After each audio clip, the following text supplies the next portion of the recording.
자동차 자체가 무기가 되는 경우가 있죠. 네, 이제 범죄로 이제 활용될 때 그렇죠. 흔히 말하는 뺑소니가 사실 교통사고 중에 가장 죄질이 좋지 않다고 할까요? 그렇죠. 예. 네. 사실 제대로 적기에 구호를 못하기 때문에 피해도 상당히 가중시키는 범죄 중에 하나거든요. 97년도에 경찰에 뺑소니 전담반, 뺑반이라고 있었어요.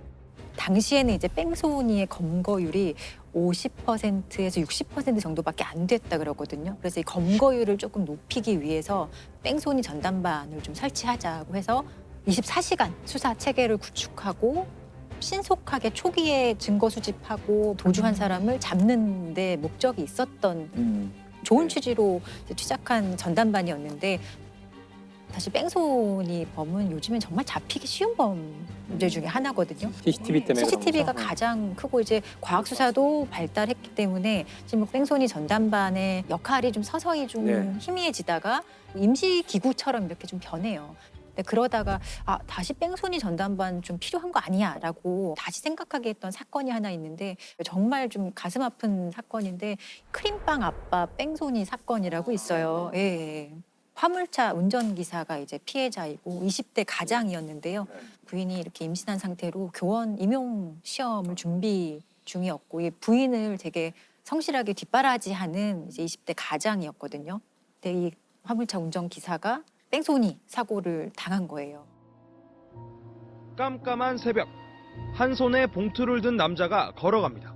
흰색 승용차 한 대가 인근을 지나가고 잠시 뒤 차에 치여 숨진 채 발견된 29살 강 씨. 화물차 운전 일을 마치고 집에 가다 뺑소니 사고를 당한 겁니다. 최근 아내와 결혼해 석 달 뒤면 태어날 딸을 기다리던 예비 아빠였습니다.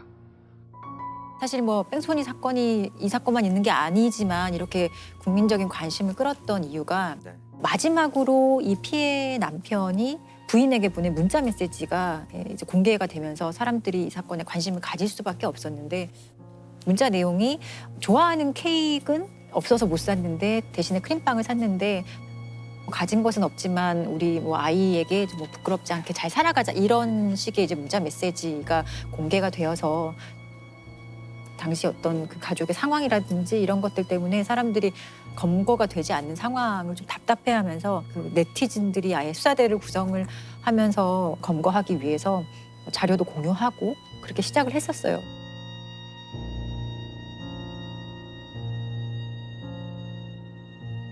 사실 뺑소니 사건은 초기에 해결 못하면 조금 장기화되는 경향이 있는데 이 사건도 나중에 좀 확인을 해보니 경찰이 뭐 4명이 사실 처음에 수사를 맡았었지만 실제로는 1명의 경찰이 사건을 담당하고 있었고 초기에 뭐 특정 차를 가해자의 차량이라고 특정까지 했어요. 그리고 언론에 공개까지 했었는데 결국에 엉뚱한 차량을 또 가해 차량으로 지목을 해서 잘못된 특정을 했던 것도 있거든요. 그러다가 범행 장소에서 100m 떨어진 차량 정비소에 CCTV가 있다라는 제보를 받고 가해자를 좀 특정할 수 있었던 자료가 있었고 그런 과정에서 가해자가 수사망이 좁혀오자 좀 심리적으로 압박을 받아서 범행 19일 만에 스스로 자수를 하게 되어서 검거하게 되었어요. 사건 발생 19일 만에 피의자 38살 허모 씨가 자수했습니다. 청주지방법원은 피해자를 치고 그대로 도주해 결국 만삭의 아내를 남겨둔 채 숨지게 했으며 수사가 진행되는 것을 알고도 부품을 구입해 직접 수리하는 등 사고를 은폐하려 한 정황이 인정된다고 밝혔습니다. 법원이 운전자 허 씨에 대해 징역 3년을 선고했습니다. 그럼 이 사건 이후에 뺑소니 전담반이 네. 다시 부활을 좀 하게 되는 계기가 됐나요? 예, 범인을 좀 적기에 좀 검거하는 그런 뺑소니 광역수사대라는 것도 신설을 해요. 뺑소니가 한 지역에서 일어났다가 또 다른 지역으로 넘어가는 경우도 많거든요. 도주를 하면서. 그래서 다른 지역을 관할하는 경찰서끼리 사실 협업해야 되고 공조해야 될 일이 많아지기 때문에 관할 상관없이 아주 수사 공조 체계가 긴밀해진 것 같더라고요. 2016년도에 뺑소니 사건 검거율을 보니 거의 99%였어요. 90, 예, 99%였고 다 잡히는 거예요? 예, 사실상 다 잡히는 거고 그리고 사망 사건의 뺑소니는 사실상 검거율이 100%였어요. 다 검거가 되는 상황이 되는 거죠, 이제. 또 하나의 문제가 있는데 바로 사망사고 보험금 문제였어요. 재작년에 있었던 사건인데 을왕리에서 치킨 배달을 하는 이제 50대 가장이 만취한 차량에 찌어서 사망하게 한 사건이 있어요. 인천 을왕리 해수욕장. 배달 일을 하던 50대 치킨집 사장이 승용차에 치여 숨졌습니다. 가해 운전자와 동승자는 둘 다 술에 취한 상태였습니다. 사고로 인한 운전자와 동승자는 차에서 내리질 않습니다. 구급차가 도착하고 심폐소생술이 진행되자 그제서야 남녀가 화면에 포착됩니다. 이들은 경찰이 조사할 때도 비틀대고 휘청입니다. 그 코로나 있던 상황에 치킨 배달을 또 하는 과정이었고 또 가해 차량이 만취한 음주운전 차량이었기 때문에 사람들이 많이 관심을 가졌던 사안이고 이 사건을 계기로는 사실 보험에 대한 얘기가 조금 대두가 됐었어요. 실제로 사망 사건이 발생해도 사고 분담금이라 그러죠. 그거를 분담하고 나면 나머지는 보험사가 다 알아서 보장이 됐던 거예요. 이 을왕리 사건에서도 피해자 유족에게 2억 7천만 원을 이제 보험사가 보상을 해줍니다. 그런데 이 만취 운전자가 냈던 자기 분담금은 고작 300만 원에 불과했거든요. 근데 이게 과연 맞는 일이냐? 왜냐하면 상당히 고의적이잖아요. 음주, 특히 만취를 하고 운전을 했다는 것은 사고에 대한 엄청난 책임이 이미 있는 거거든요. 그런 것들 때문에 이제는 자동차 의무보험에 있어서는 음주운전, 무면허운전, 뺑소니, 약물, 마약 같은 경우에는 인명사고에 대해서 보장을 해주지 않아요. 앞으로 정부는 음주나 무면허 사고를 내면 보험 처리를 못하게 법을 고치기로 했습니다. 앞으로는 음주, 무면허, 뺑소니, 그리고 마약과 약물 사고를 내면 보험사가 지급한 보험금 전체를 가해자에게 받아내게 하기로 했습니다.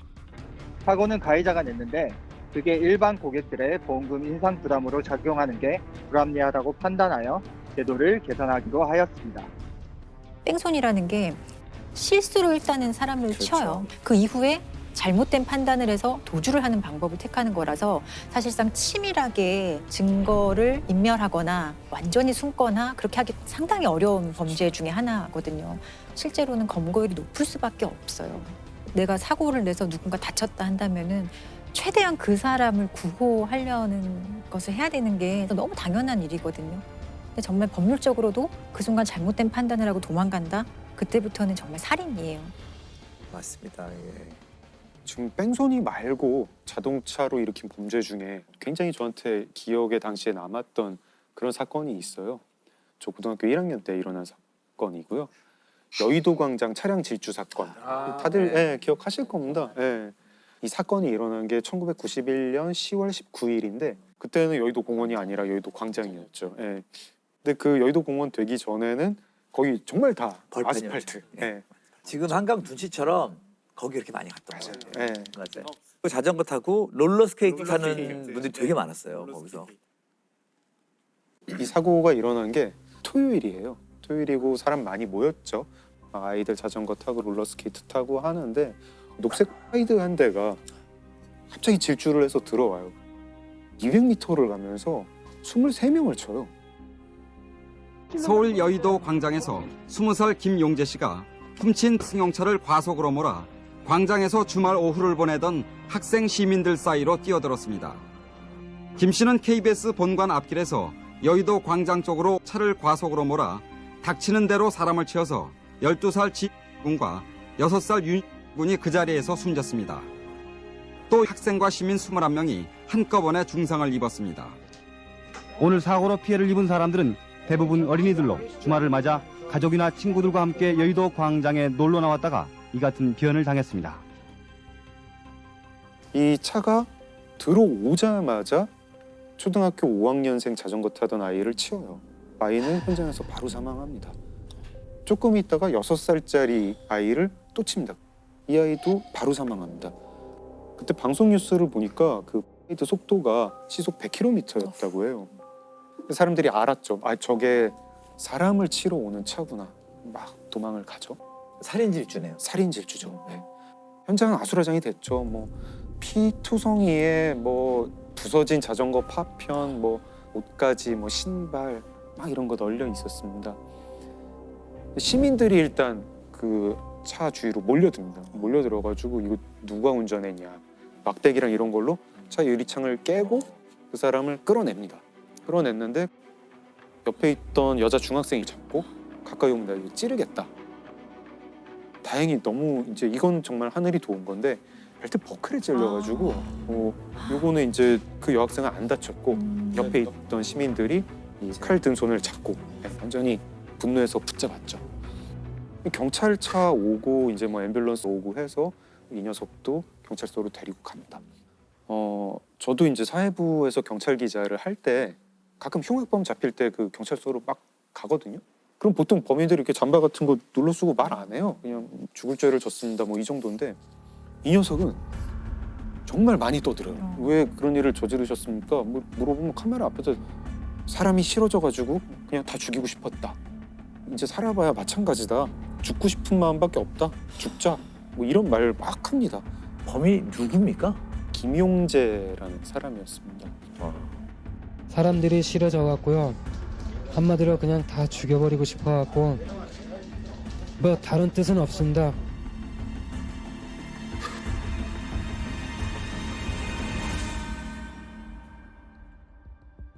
좀 불행한 삶을 살긴 살았어요. 되게 눈이 안 좋아가지고 거의 약시였는데 안경 살 돈이 없어가지고 안경도 못 끼는 그런 정도의 경제 수준이었습니다. 이제 그렇게 눈이 나쁘니까 운전면허도 없었어요. 무면허로 지금 무면허. 그 차도 훔친 차였고요. 세차장, 나이트클럽, 뭐 인형공장, 중국집 이런 데서 일을 하는데 눈이 너무 나쁘니까 자꾸 실수를 해요. 그러니까 금방 잘리고 계속 울분에 찬 삶을 살았던 거죠. 텔레비전을 보는데 여의도 광장이 나오는 거예요. 그걸 보면서 나는 불행한데 너희들은 행복한 것 같고 너희들도 상처받았으면 좋겠다, 나처럼. 그래서 그렇게 살인 질주를 해요. 카메라 앞에다 대고 나는 어차피 이 세상 이제 살아봐야 마찬가지다. 죽고 싶은 마음밖에 없다. 뭐 유전무죄, 무전유죄. 그 당시에 한창 유행했던 그런 말 쓰고 뭐 유전무죄, 무전유죄라는 말이 이런 놈이 쓸 말은 아니죠. 김용재 같은 사람이 쓸 말은 아니고 자기가 치워 죽인 어린이들은 뭐 무슨 죄가 있었나 이런 생각을 하게 되는데 김용재는 사형 판결을 받았고요. 사형이 집행이 됩니다. 이 사람은 30살이 되기 전에 사형으로 삶을 마감했습니다. 우리가 이제 그런 것들을 사회의 문제라고 이제 가끔 표현을 하잖아요. 김용재 같은 경우는 자신의 부모나 자기에게 뭔가를 저지른 사람들한테는 조금의 책임이 있을지도 모르죠. 하지만 이렇게 뭉뚱그려서 이런 사회란 것이 나 아닌 모든 인간으로 구성되어 있기 때문에 내가 이 인간 중에 누구라도 해를 입히는 게 복수를 하는 거다는 것도 아주 이상한 개념이에요. 존재하지 않는 거를 설정하고 거기에 복수를 하려고 하는 이상한 생각이죠. 사실은. 2년 동안 이 3,547건이래요. 2년 동안에. 사실 신고 안 된 건수를 치면 훨씬 많은 거죠. 왜 그럴까 경기남부가? 사실 차량이 별로 없는 데서는 뭐 보복운전, 난폭운전이 그렇게 흔하진 않은데 서울 인접권이고 거기 또 워낙 사시는 분들이 많으시니까 그러는 게 아닐까 뭐 이런 분석들을 하고 있습니다. 경기 남부경찰청은 지난달 말까지 46일 동안 진행된 보복, 난폭운전 단속한 결과 560여 건이 적발됐다고 밝혔습니다. 경기 광명경찰서는 시내버스를 상대로 수차례 급정거를 하는 등 보복 운전을 한 혐의로 28살 장모 씨를 불구속 입건했습니다.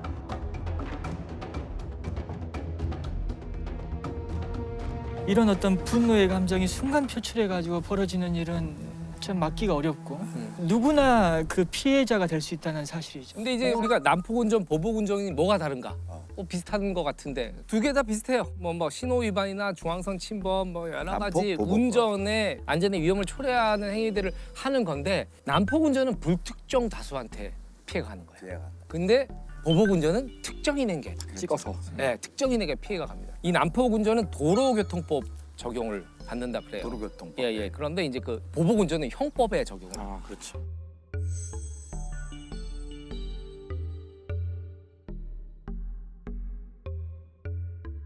그 위험한 물건을 들고 상해를 가하면 특수상해죄가 되거든요.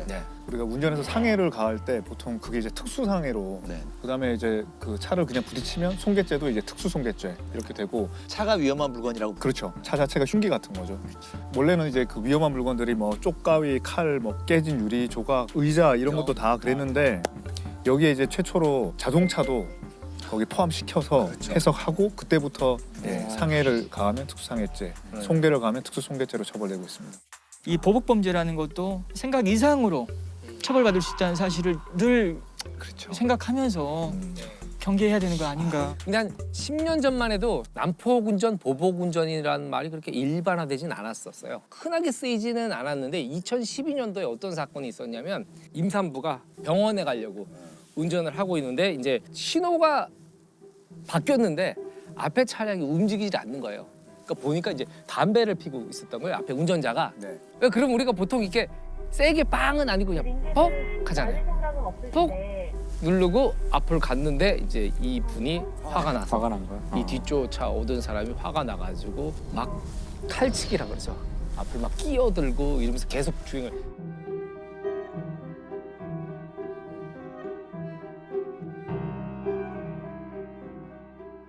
이 여자분이 나란히 달릴 때쯤에 창문을 내리고 아저씨 저 아파서 병원 가야 돼요. 뭐 이렇게 얘기를 했는데 거기서 난폭운전이 이어졌다 그래요.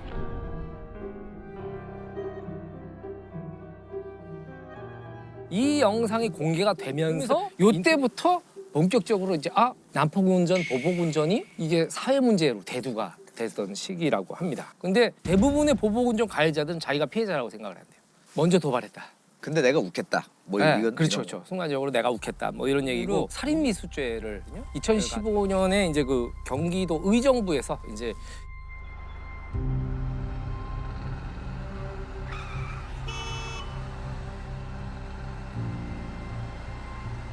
써가지고 이제 이 씨가 차에서 내려가지고 당신 운전 똑바로 해라. 당신이나 똑바로 해라. 폰 보면서 운전하지 마라. 뭐 이런 식으로 이제 얘기를 했는데 이제 여기에 이제 화가 났나 봐요. 차 앞바퀴를 발로 뻥 차고 가거든요. 여기에 이제 그 홍 씨가 이제 또 격분해서 둘이 앞서거니 뒤서거니 막 서로 위험 운전들을 막 하고 있다가 이 홍 씨가 이 씨 차를 앞을 막은 겁니다. 막고 이제 차에서 내렸어요. 내려가지고 항의를 하는데 여기서 이 씨가 악셀을 최대치로 밟아봐가지고 이 홍 씨를 밀어버린 거죠.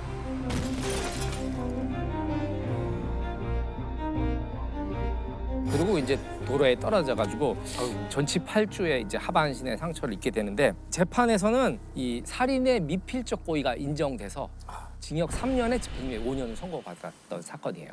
미필적 고의인데 미필적 고의는 죽을 수 있는 결과가 발생할 수 있다는 걸 예견하면서도 그래도 뭐 괜찮아 하면서 밀어붙였을 때 그 미필적 고의가 인정됩니다. 이 막 보복운전을 상대편이 하고 있다 이랬을 때 어떻게 해야 되느냐. 제일 위험한 게 나도 보복운전하는 거예요. 그렇죠. 위험한 것도 그렇지만 나중에 이제 이것들이 시시비비를 가리게 될 때 쌍방이 되는 거예요.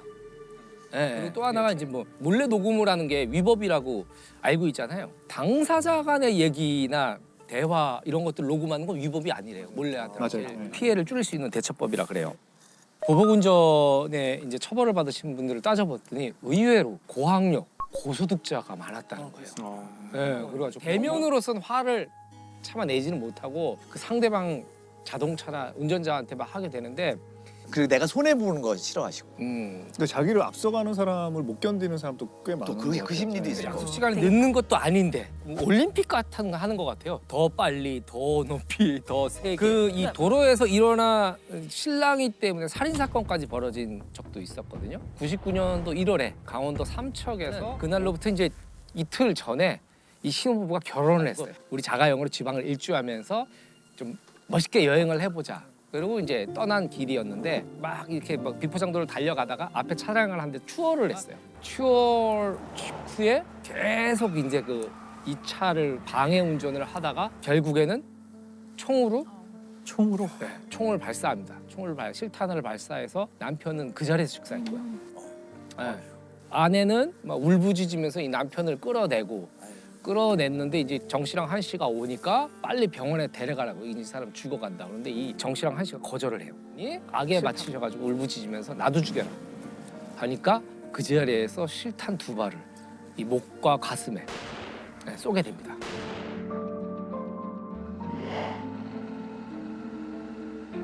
그럼 무슨 사고죠 이거? 아무런 개연성이 없는 거예요? 그렇죠. 진짜 이상한 사람. 알던 사람도 아니고 그리고 그렇게 직접적인 피해를 받은 것도 아니고 욕설이나 원하는 살만한 얘기도 하지 않았는데 그런 사건이 발생한 거거든요.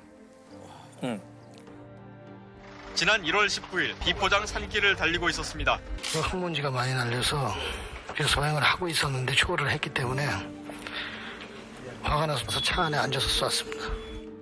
근데 이게 어떻게 세상에 알려졌느냐? 그 진짜 이게 어떻게 알려졌을까요? 이 두 사람은 이 부부를 살해하고 바로 자리를 떴어요. 산길이요. 그러니까 무법자잖아요, 거의 그렇죠. 이 정도면. 네. 근데 당시에 이제 차가 2대가 서 있었을 거 아닙니까? 그 뒤에 어떤 차가 나타난 거예요. 근데 보니까 벌써 쓰러져 있고. 네, 막 이 상황이 심각하잖아요. 도망을 가요. 네, 당연히 이거는 위기감을 느낀 거네. 그쵸, 이 사람도 그쵸. 이상하다. 그렇죠, 그렇죠. 이 사람도 이거 무서운 사람들이다. 그래서 도망을 가게 되는데 그 도망을 가는 목격자 차량을 향해서 다시 총을 쏩니다. 와. 다시 총을 쏴가지고 이 사람들 좀 이상한 사람들이네요. 완전 그 이후로 이제 추격전이 벌려지는데 이분이 천신만고 끝에 목격자분이 벗어난 거예요, 추격을. 네, 벗어나가지고 이제 신고를 하게 된 거죠. 그로부터 이제 7개월 후에 이 정 씨랑 한 씨가 검거가 돼요. 네, 다행히 검거가 되는데 곧바로도 안 되고 7개월이나 7개월 지나서 후에. 왜냐면 인상착의만으로 범인을 특정하고 잡아야 되는 상황이니까. 정 씨는 마침 차를 타고 지나가다 현장을 목격한 42살 김모 씨에게도 다시 총을 쏴 상처를 입혔습니다. 김 씨는 뒷머리 등에 부상을 당한 채로 현장 사무실에 도착해 곧바로 경찰에 신고했습니다. 알고 봤더니 이 옆총을 쏜 정 씨는 강도, 폭행, 폭력 이런 걸로 사람이었다. 그리고 한 씨는 절도로 5건. 그래서 물어본 거죠. 이 수사관들이. 왜 그랬냐? 왜 그랬냐? 순간적으로 너무 화가 났다. 이거 없네. 그래가지고 그러면 왜 여자는 왜 죽였느냐? 아내는 왜 죽였느냐? 밀쳐놓고 가려고 그러는데 악에 맞춰서 여자가 일어나길래 쏘았습니다. 살해당한 김 씨 부부는 불과 이틀 전 결혼식을 올리고 신혼여행을 가던 길이었습니다. 결국 재판이 열려가지고 총을 쏜 정 씨는 사형을 선고받았고 그리고 이 방조자 한 씨는 징역 5년을 선고받은 사건이 있었어요. 네.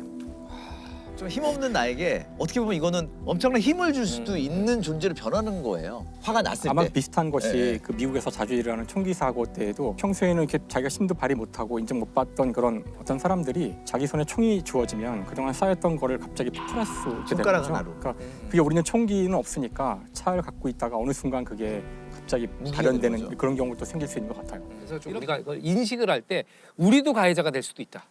잘못하면. 그리고 언제든 우리도 피해자가 될 수 있다. 이런 생각을 가져야 사건 하나 제가 소개하려고 하는데요. 2009년 6월에 광주에서 있었던 사건인데요. 그 초등학생 공기총 살인 사건 이렇게 알려진 거예요. 되게 끔찍한 사건인데 그러니까 밤 8시 반쯤일 거예요. 이제 사건의 그 범죄자인 40대 이 씨가 운전을 하고 가다가 횡단보도를 건너고 있는 그 초등학생을 신호도 무시하고 달려서 친 거예요. 일단 그 이 씨는 지금 현재 음주 운전 상태고 심지어는 지금 무면허 상태이기도 해요. 모든 게 안 좋죠. 2005년에 이미 음주 운전으로 면허가 취소가 됐는데 2007년에 운전을 하다 잡힌 거예요. 무면허 음주 운전에 이제 신호를 무시하고 초등학생을 횡단보도에서 친 거예요. 답이 안 나오네. 횡단보도에서 친 거예요. 그러니까 정말 그 교통사고로 할 수 있는 최악의 상황이 벌어진 건데 그 아이를 일단 태우고 병원에 갔어요. 병원에 갔는데 시간이 좀 늦었고 뭐 MRI 찍어야 될 것 같은데 우린 찍을 수 없으니까 다른 병원으로 가보라 그랬고요. 아기가 다쳤다거나 교통사고가 났다거나 그런 이야기도 안 하고 MRI를 지금 찍을 수 있느냐 그래서 우리 간호사가 지금은 찍을 수도 없다 그랬더니 그럼 알았다 그래가지고 그냥 데리고 나갔다 그러네. 그래서 다시 차에 아이를 태우고 다른 병원으로 이동을 해야 되는데 다른 병원으로 가질 않고 이 아이를 태운 채로 광주시 외곽으로 나가서 담양의 호수가 근처로 가서 아이를 그 공기총으로 6발을 쏴서 죽이고 사체를 유기하고 그리고 돌아온 거예요. 쏴서 끔찍한 사건이죠. 더군다나 이제 CCTV가 다 남아 있고 그런데 더욱 안타까운 것은 아이가 이제 첫 번째 병원 갔을 때 좀 이상하지 않으세요? 아이가 위태했다면 다시 다른 병원으로 가라고 하지 않았을 거 아니에요. 그 화면을 보면 이제 아이가 걸어가요 이렇게.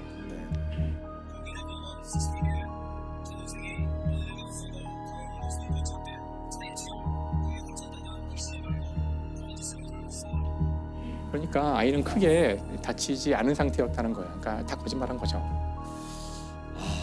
그래서 아마도 지금 자기의 상황이 3개월만 더 있으면 이제 응시를 하고 면허가 생길 수 있을 텐데 이런 사고가 터지니까 이 사건을 은폐하려고 아이를 이제 죽인 거예요.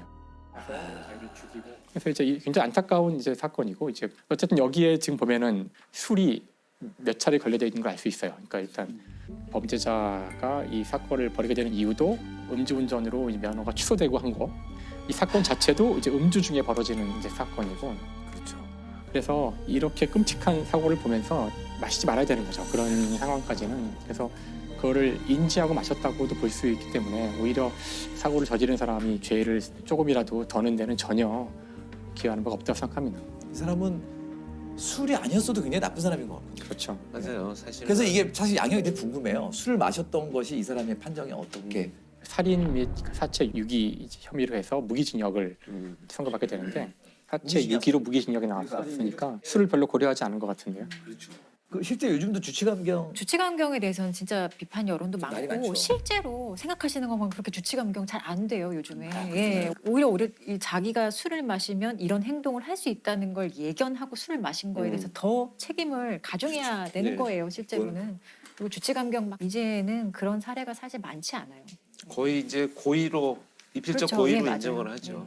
그러니까 근 몇 년 만에 많이 분위기도 바뀐 거예요. 예. 제가 이제 말씀드릴 사건도 오로지 자기의 만족을 위해서 한 사람의 영혼을 파괴하는 스토킹 얘기예요.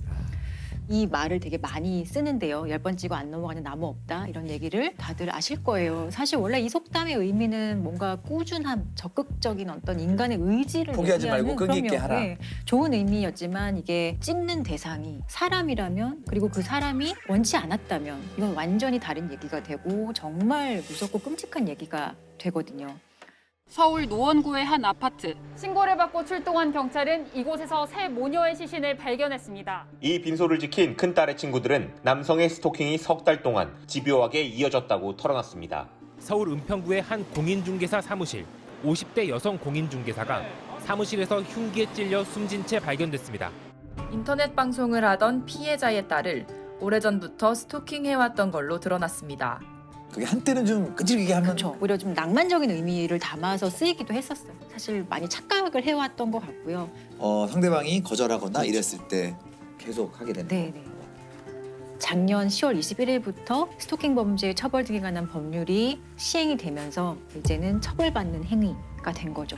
헤어진 남자친구가 자신이 죽었다는 부고 문자를 보내고 공인인증서까지 도용한다면 당사자에게는 공포 그 자체겠죠. 근데 이렇게 심각한 스토킹도 처벌이 잘 안 됩니다. 스토킹은 피해자가 받는 큰 고통에 비해서 여전히 벌금 8만 원 경범죄에 해당합니다. 그래서 이걸 처벌하기 위한 관련 법안까지 발의돼 있는데 국회 문턱을 여전히 넘지 못하고 있습니다. 관련 법안이 14건이나 발의됐지만 모두 국회에서 잠자고 있습니다. 우리는 99년부터 국회에서 발의는 시도가 네. 항상 됐어요.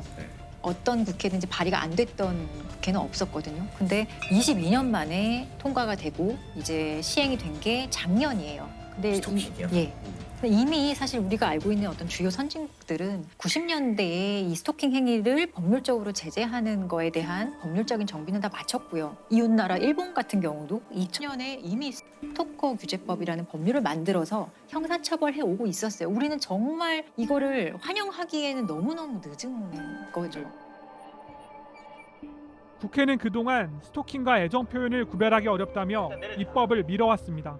유가족들은 많이 늦었지만 이 법이 꼭 제대로 시행되길 바란다고 했습니다. 제가 듣기로는 시행 첫날에 전주에서 첫 사례가 예, 나왔다고요? 10월 21일 00시부터 시행이 되는 거거든요. 1시간이 지난 새벽 1시에 전주의 한 아파트에서 헤어진 남자친구가 계속 초인종을 누르는 거예요. 그래서 여자분이 경찰에 신고를 하고 경찰이 출동을 해요. 스토킹 처벌법으로 처벌받을 수 있습니다. 그만하세요라고 했는데 경찰이 돌아간 후에 1시간 후에 또 벨을 누르거든요. 그래서 경찰이 다시 와서 현행범으로 바로 체포를 해갔어요. 그 예전 같으면 그냥 그 경범죄 처벌법으로 스티커 발표하고 그냥 죄의 종류가 달라진 거네요.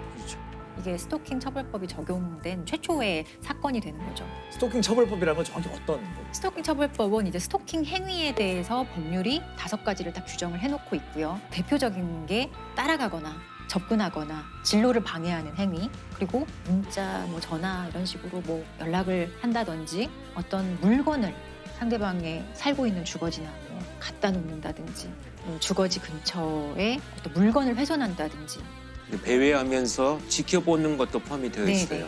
예.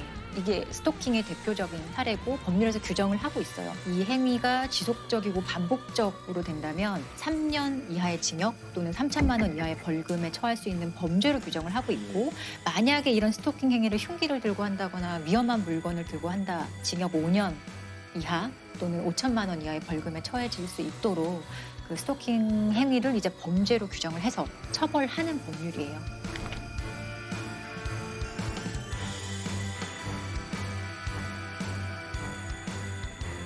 변호사님께서 직접 스토킹 사건 피해자를 좀 변호하신 적이 있으시죠? 제가 기억나는 사건 중에 하나는 2020년 초에 이제 N번방 사건으로 디지털 성폭력과 성착취의 어떤 실태와 현황을 보고 많이 충격을 받았잖아요. 여성들을 협박해 촬영한 성착취물을 텔레그램에 유포한 이른바 N번방 사건과 관련해 경찰이 124명을 검거했습니다. 26만 명으로 추산되는 대화방 회원들에 대한 수사도 본격화하고 있습니다. 조주빈과 이제 그 성착취 영상물에 관여한 주범들의 조금 가려진 공범 하나가 있어요. 강모 씨라는 공범인데 네네. 강모 씨가 이 9년 동안 한 피해 여성을 스토킹을 했었거든요. 근데 그 혐의로도 기소가 되어서 재판을 받게 되었었고 재판 과정에서 이 스토킹 피해자를 제가 변호를 했던 사안인데 저는 이게 사실 가장 기억에 남는 스토킹 피해 사건이에요. 사건은 2012년으로 좀 거슬러 올라가게 됐는데요. 이때 처음으로 만나게 된 거죠. 이 피해자와 가해자가 만나게 됐고 피해자, 그러니까 대상자가 고등학교 때 담임 선생님이었던 여성이었어요. 학생 때 이미 스토킹을 한 거예요?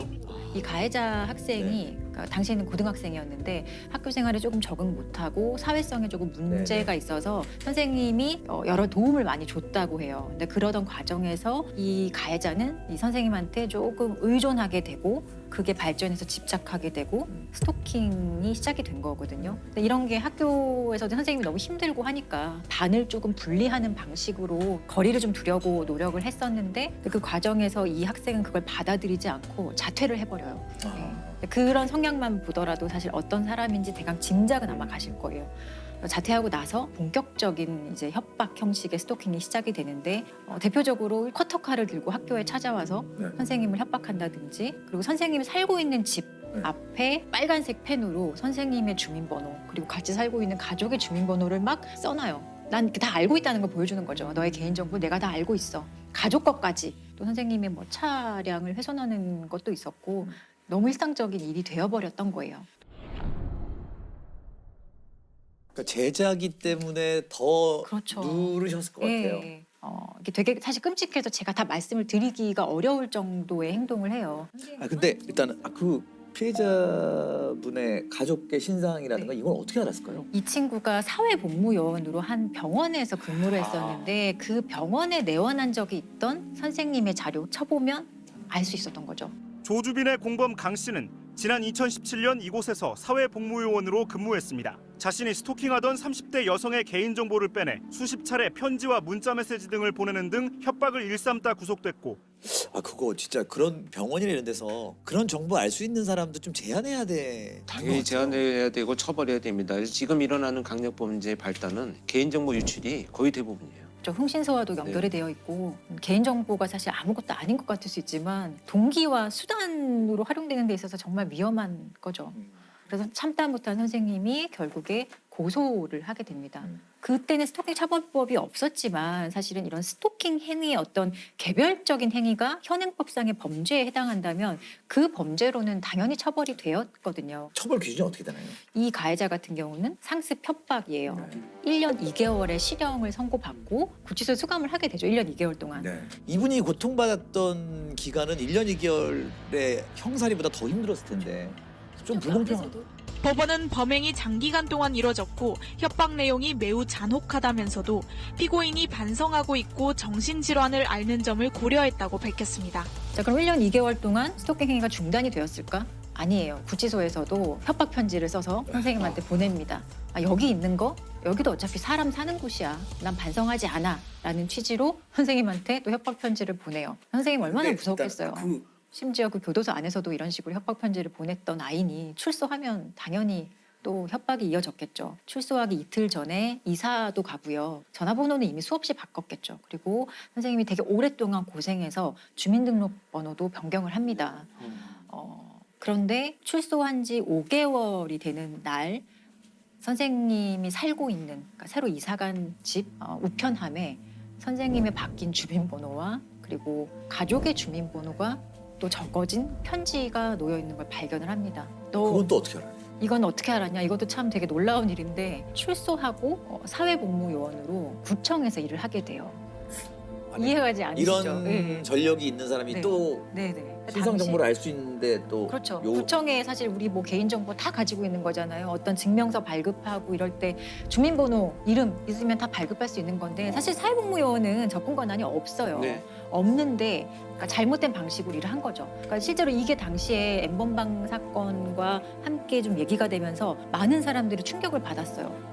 박사방 운영자 조주빈은 공익근무 요원들에게 신상 정보를 받아서 피해 여성들을 협박했죠. 공익요원에게 한 건당 15만 원씩 주겠다고 제안하는 것으로 드러났습니다. 공익근무요원 강모 씨도 개인정보를 빼내 수차례 조주빈에게 건넸지만 60만 원밖에 못 받았다고 주장했습니다. 황당한 건 복무기간이 남은 강 씨가 출소 9일 만에 구청 공익으로 배치돼 개인정보에 또다시 접근할 수 있게 됐다는 겁니다. 구청은 과거 강 씨가 개인정보 유출 관련 전과가 있는지도 전혀 몰랐습니다. 아니 근데 그렇게 뭐 어떤 혐의로 갔다 왔는지 몰라도 1년 2개월 실형 갔다 오는 거는 되게 큰 거잖아요. 무슨 범죄든 간에. 근데 그 당시에 병무청에서도 사실 사과를 했었어요. 이유는 무엇이냐고 물었더니 정말 저희 납득하지 않지만 정가와 관련된 거는 너무 민감한 개인정보이기 때문에 우리는 제공받지 않는다. 몰랐다는 거예요. 그 개인정보는 보호가 되는 거죠. 아니 근데 우리가 보호해줄 사람 보호, 이런 식의 보호를 하기 위해서 개인정보법 같은 게 있는 게 아니거든요. 아무튼 얘는 사회복무요원으로 구청에 다시 들어가서 일을 해요. 개인정보와 관련된 일을. 그리고 조주빈 등과 함께 교류하면서 협박의 방식이나 이런 게 더 심해졌겠죠. 이 스토킹 가해자는 이 선생님의 아이를 죽이기 위해서 조주빈에게 400만 원을 주면서 살인을 예비해요. 그러니까 좀 보복해달라. 진짜 실행에 옮기려고. 살인 청구를 청구를 실제로 400만 원을 주고 하고 실제로 살인 예비죄로도 유죄를 받았어요. 나는 죽이려고 한 목적은 없다. 그냥 뭐 보복을 해달라는 얘기지. 그게 죽여달라는 얘기는 아니다. 이런 식으로 재판에서 주장했지만 받아들여지지 않고 살인 예비죄도 인정이 됐고. 공범의 담임 선생님이었던 피해자는 제자에게 긴 세월 스토킹을 당하다가 딸의 목숨까지 빼앗길 뻔했습니다. 조주빈에게 A씨 딸의 살해를 청탁하고 400만 원을 건넸습니다. A씨의 연락처와 딸의 어린이집 주소 등을 넘겼습니다. 조주빈은 강 씨에게 A씨의 딸에게 독극물을 쓰겠다는 메시지까지 남겼습니다. 강 씨는 흉기를 들고 찾아가기도 했고 어린 딸을 협박하는 문자도 수차례 보냈습니다. 어떤 얘기를 하냐면 우리나라 법 좋아. 나는 심신미약으로 3년만 살다 나오면 돼. 이런 말을 아무렇지도 않게 해요. 그래서 선생님이 결국에는 도저히 참을 수 없어서 이제 또 다시 고소를 했고 이 N번방의 사건과 함께 이제 사건이 진행돼서 13년형이 이제 확정이 된 상태예요. 13년 뒤에 선생님한테는 13년도 그렇죠. 이 13년 뒤가 문제죠, 실제로는. 지금 나이가 20대인 거죠. 네. 그러니까요. N번방 관련된 피고인들은 다 20대 초중반. 그래서 선생님이 이 고소를 한 이후에 너무너무 고통스러워서 이 신상 공개를 좀 요구를 해요. 이 가해자 좀 신상 공개를 해서 사람들이 좀 모두 알아봤으면 좋겠다라는 식으로 국민청원을 하고 그 국민청원에 51만 명이나 사실 동의를 했고 당시에는 되게 뜨거운 이슈였어요. 청원글은 게시 하루 만에 30만 명 가까이 동의하는 등 큰 호응을 얻고 있습니다. 청원인은 강 씨 신상 정보를 제발 공개해달라며 신상 공개가 안 된다면 그 다음 누군가가 이 세상에 없을 수도 있다고 호소했습니다. 좀 이런 얘기를 올리신 게 있는데 사실 이게 되게 스토킹 피해자가 겪는 전형적인 고통과 끔찍함과 어떤 무력감을 잘 담은 것 같아서 제가 한번 읽어드릴게요. 실형을 살고 나와도 달라진 것이 없는데 저는 이제 어떻게 해야 할까요? 아이의 이름, 주민번호, 어린이집까지 모두 다 알고 있는데 이제는 어떻게 도망갈 수 있을까요? 저에겐 이름이 몇 개가 생길까요? 주차장에서 언제쯤이면 마음 편히 집에 들어갈 수 있을까요? 지금은 아이가 어려 부모가 옆에 있지만 나중에는 그 사람 얼굴도 모르는 우리 아이에게 무슨 일이 벌어지면 전 어떻게 살 수 있을까요? 언제쯤이면 발 뻗고 잘 수 있을까요? 라는 얘기를 했는데 너무 무섭죠. 이게 스토킹이 되게 막연하다고 생각하실 수 있지만 실제로 그냥 이 사건 한 번만 이 피해자 입장에서 바라봐 준다면 하루를 그냥 온전하게 보내기도 정말 어려운 게 스토킹 피해거든요.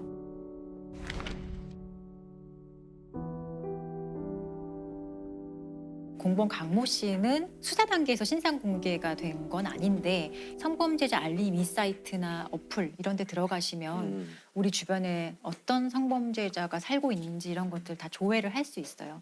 그 피해자분 변호를 하셨으니까 이 강 씨를 재판장에서 직접 보셨을 것 네네. 같은데 어떠셨어요? 사실 대부분의 피고인들은 그렇게 특별한 인상을 주지 않아요. 네. 그냥 아휴 또 저런 애가 있네 뭐 이런 생각을 저는 하는데 첫 재판에서 그 강모 씨를 처음 보고 저는 조금 놀랐던 게 재판을 자기가 막 주도하려고 했었어요.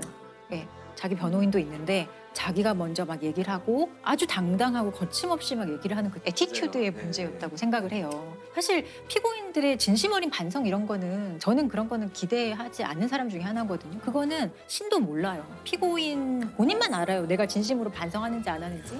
그렇지만 법정에 와서는 그래도 반성하는 척하는 쇼는 다 하거든요.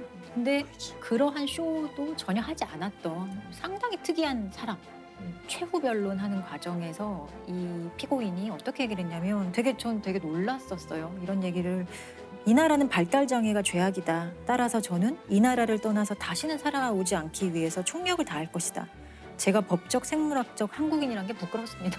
이런 얘기를 하거든요. 또 나라 탓하는 거. 이게 그렇죠. 자기는 장애가 좀 있고 우리나라가 제대로 날 돌보지 못했어. 그래서 난 우리나라가 싫어. 떠날 거야. 자기가 말도 안 되게 재판에서 이런 얘기를 한다는 게 사실 일반 사람이 되게 이해하기 어렵거든요. 제가 지금 무슨 말 하나 저기에 앉아서 그런 생각을 들 정도로 법정에서도 이런 얘기를 많이 했던 거고. 반성문도 제출. 네, 했죠. 그렇지만 판사가 이건 반성하는 게 아니야 라고까지 얘기할 정도로 본인이 억울하다는 취지에 이 사건으로 인해서 나와 가족이 얼마나 고통받는지에 대해서 좀 더 어필하고 싶었던 것 같아요. 내가 피해자일 수 있다. 내가 피해자다라는 얘기를 더 하고 싶었던 것 같아요. 타인의 고통을 못 느끼는 예, 거죠. 공감 능력 같은 게 전혀 제로인 거죠. 반성의 의미 이런 것들은 판결문에 전혀 들어가 있지 않습니다.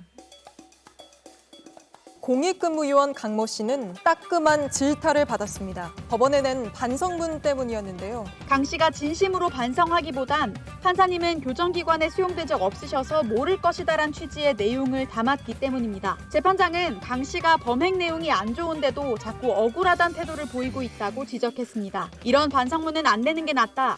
반성 태도를 알리고 싶다면 생각을 하고 쓰라고도 했습니다. 그래서 일단은 지금 이제 스토킹 법이 개정되면서 몇 가지 아쉬운 점들이 이 범죄를 저지른 사람들이 이런 정상적인 사고가 아니라면 뭐 형량도 강하게 처벌하기 중요하지만 치료적 개입이 반드시 되지 않는다면 그냥 들어갔다 나왔다 반복되는 것밖에 안 된다. 이런 의견들이 많죠. 일단은 스토킹의 행위, 스토킹 가해자에 대해서 좀 처벌을 하는 게 목적인 법률이기는 해요. 그러니까 아직은 스토킹 피해자에 대해서 좀 충분한 피해 보호라든지 예방을 하기 위한 법률이라고 보기는 좀 무리가 있어요. 보면 아까 지금 얘기 들어보면 한계도 분명히 보이는 것 같고 좀 문제점들이 좀 보이는 것 같아요. 예. 이런 문제가 있을 때는 사실은 법률이 완벽할 수는 없거든요. 심지어 처음 입법된 법률이기 때문에 그런 문제점을 빨리빨리 파악하고 사실 개정을 하는 거는 제정하는 것보다 훨씬 쉽잖아요. 그러니까 현장에 피해자들이 어떤 고통을 겪고 있는지 그리고 스토킹 범죄라는 게 아주 특성이 분명한 범죄거든요. 창의적으로 진화하는 방식이기 때문에 그런 범죄의 특성을 파악해서 끊임없이 법률이 따라가야 돼요. 법률이 절대 앞서갈 수는 없거든요. 네, 법률은 뒤따라가야 돼요. 계속 예, 계속 개정에 좀 적극적이어야 할 필요가 있는 거예요. 그리고 정말 아까도 말씀드린 정말 강조하고 싶은 거는 상대가 조금이라도 싫어하는 걸 본인이 알았다. 하지 말아야 돼요. 근데 또 그걸 모르는 사람이 또 많죠. 관심도 없고 배려도 없고 공감도 못하는 사람들이 많죠.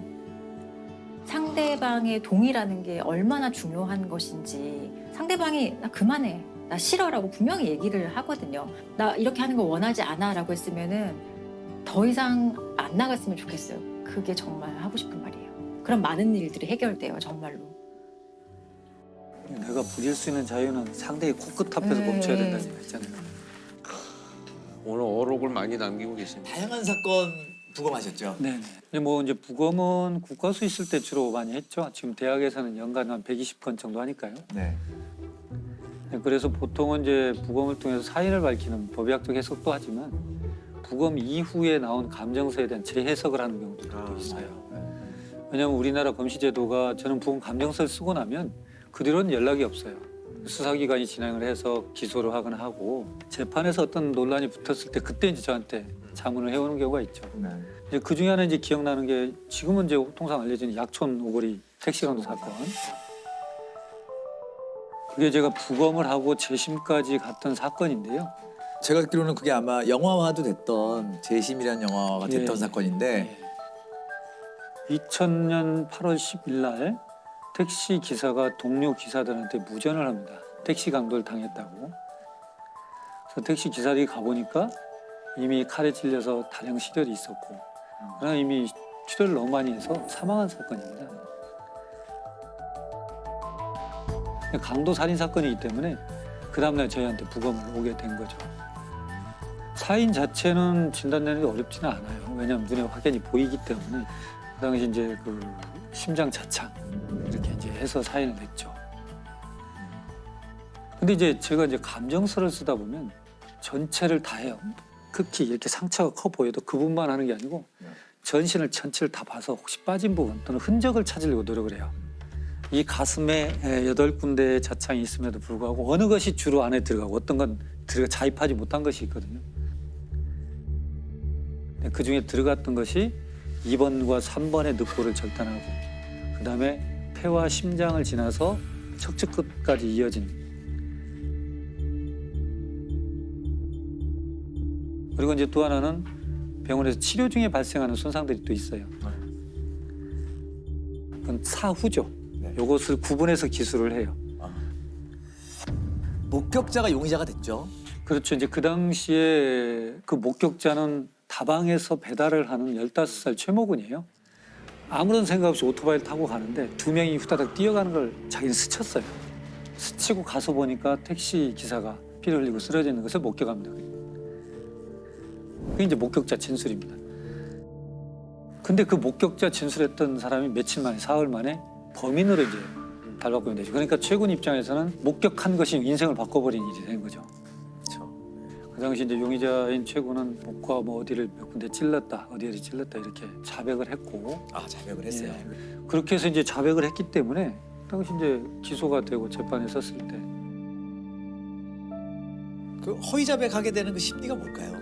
허위 자백은 명백하게 법정에서 정말 진실이 밝혀질 것이라는 것을 기대하면서 합니다. 여기는 우선 모면을 해야 돼요. 이미 나는 살인범으로 지목이 됐어요. 지금 여기는 아무도 나를 믿어주지 않아요.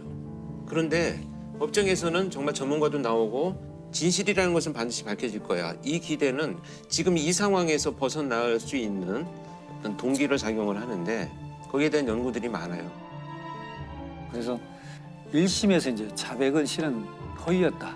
그리고 가혹행위 때문에 내가 허위 자백을 했다라고 얘기를 하게 되죠. 그래서 1심 재판에서는 그렇게 얘기했음에도 불구하고 그대로 받아들이지 않고 유죄가 되죠. 2심에서는 다시 이제 항소를 했지만 변호사, 국선 변호사의 논리는 그렇습니다. 이게 너의 유죄의 증거도 없지만 무죄를 입증할 방법도 없으니 그걸 받아들이고 선처를 바라는 게 어떻겠느냐. 그래서 1심에서는 그 당시 15살인 최군의 소년범으로서는 최고형이니까 15년을 선고받고 2심에서는 그렇게 해서 10년으로 감형이 돼요. 2000년에 발생했지만 2010년에 만기 출소를 합니다. 근데 그 사이에 이제 어떤 문제가 있으면 나중에 저도 이제 알았고 정리를 해보면 2003년도에 누군가가 내가 이렇게 살인했었다라고 얘기를 하는 게 첩보에 잡혔어요. 경찰서에. 한 10대 소년이 택시 살인 강도 혐의로 3년 가까이 옥살이를 하던 중 진범으로 보이는 용의자가 붙잡혔습니다. 택시 강도 미제 사건을 수사하던 경찰은 용의자 22살 김모 씨로부터 자신이 지난 2000년 8월 택시기사 강도 살해 사건을 저질렀다는 자백을 받아냈습니다. 그런데 이 친구들이 가서 보니까 48시간 만에 풀려나거든요, 본인들이.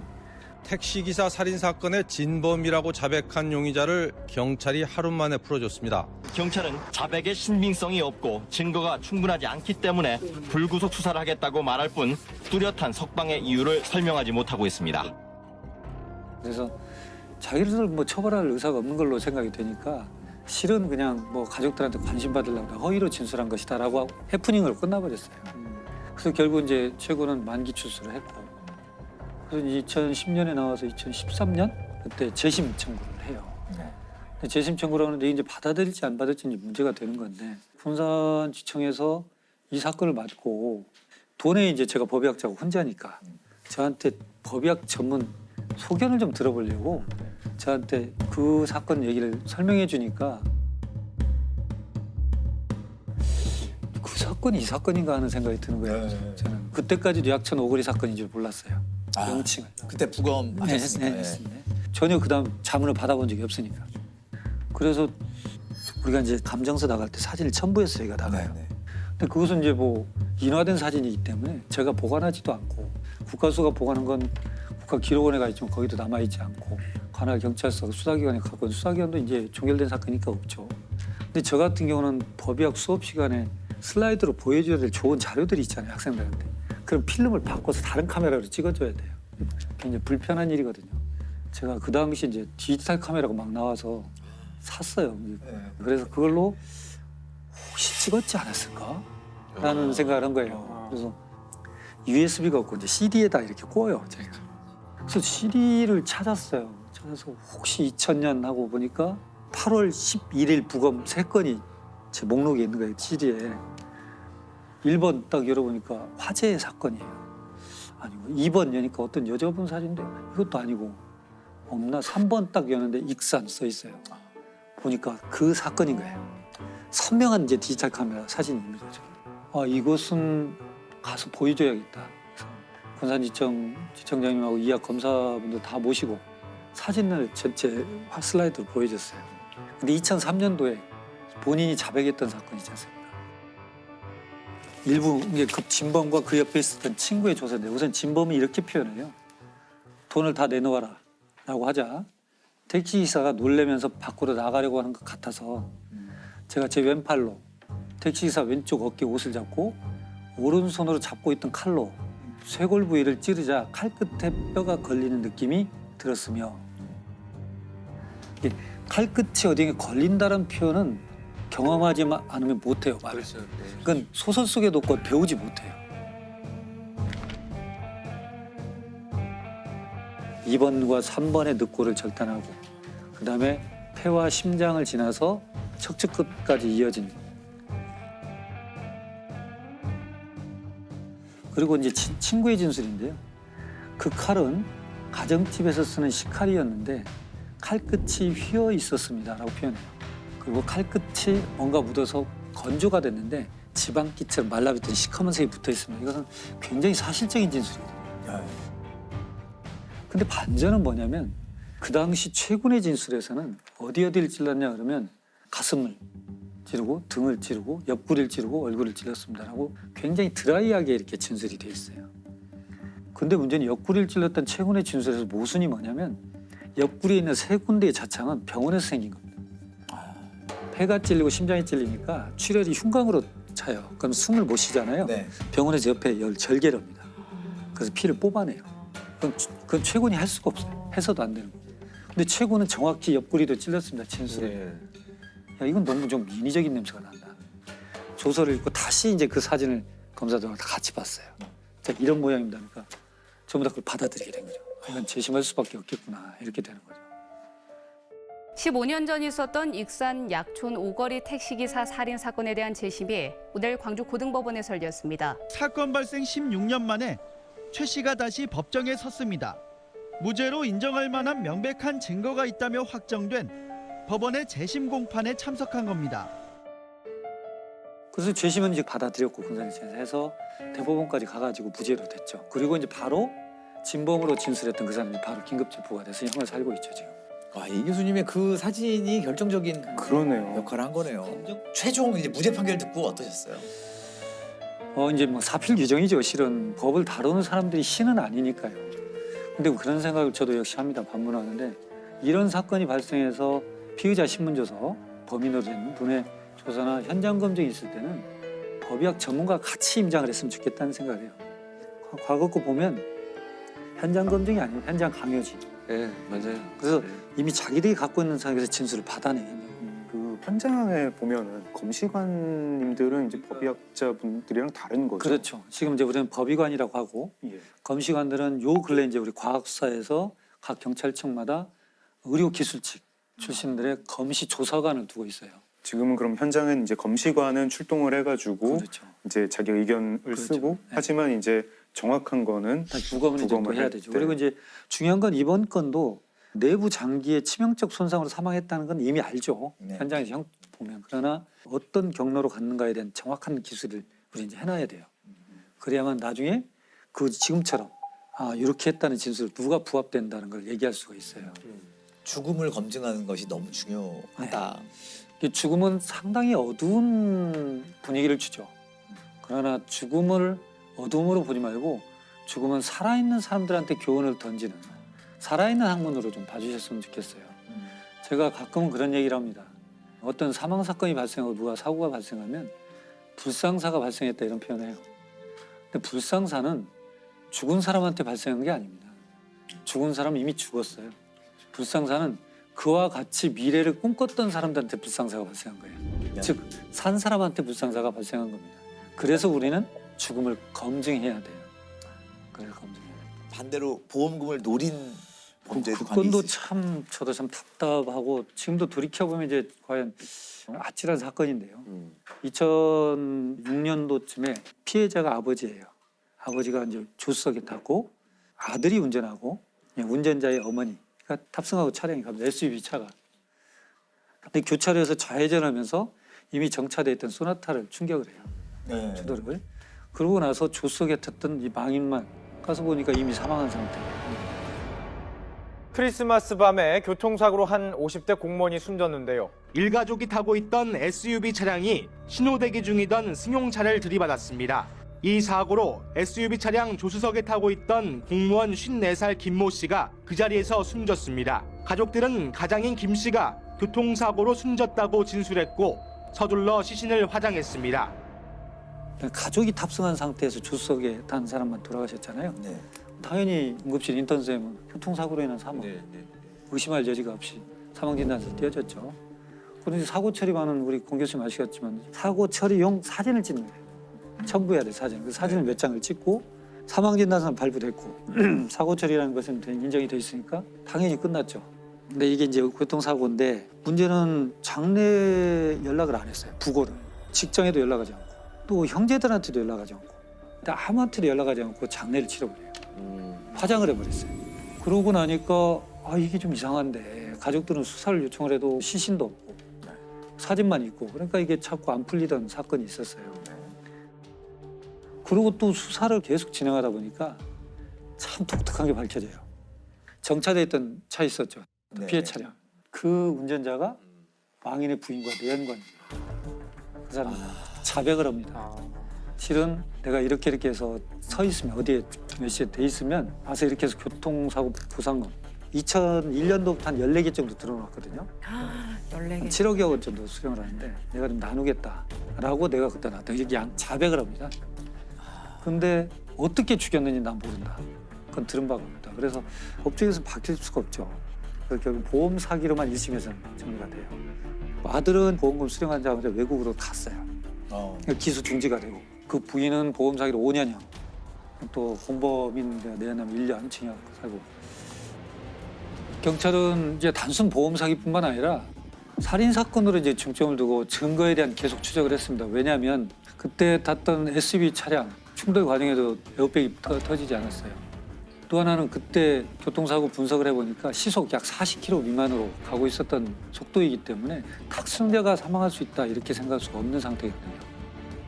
근데 지금 2008년도에 저한테 이제 자문 의뢰가 됐죠. 근데 시신이 없구나 그러면 할 수가 없어요. 제 입장에 참 어렵다. 사건 개요를 다시 한번 들어봤어요. 그래서 보니까 그렇게 했는데 사진상 보면 전방 유리창이 2군데가 깨져 있어요.